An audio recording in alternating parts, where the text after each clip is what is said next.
Kaginto. Ngayon ay narito muli tayo sa panibagong serye ng A Day with the Lord. Naranasan mo na ba ang tunay na kapayapaan? Halina at ating saliksikin at magnilay sa mga pahayag ng salita ng Diyos.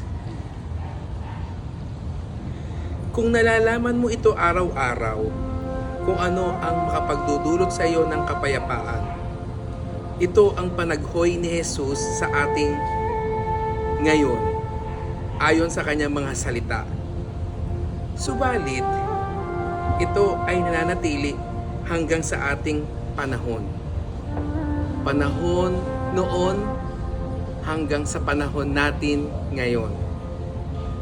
Tila hindi pa rin natin napagtatanto kung ano ang kapayapaan.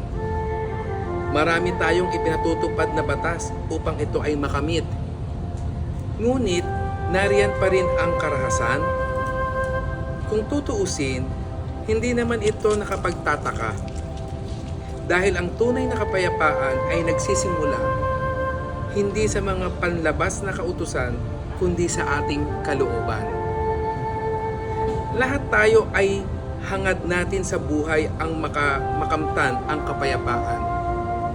Ang kapayapaan mula sa pamilya, ang kapayapaan mula sa kaibigan, ang kapayapaan na dulot ng sanlibutan ito. Ngunit, kanino ba talaga natin mararanasan ang tunay na kapayapaan? Sa material na bagay? O sa mga pangsamantalang kaligayahan? Kaya't pinapaalala sa atin ngayon na ang tunay na kapayapaan ay nagmumula sa ating Panginoon.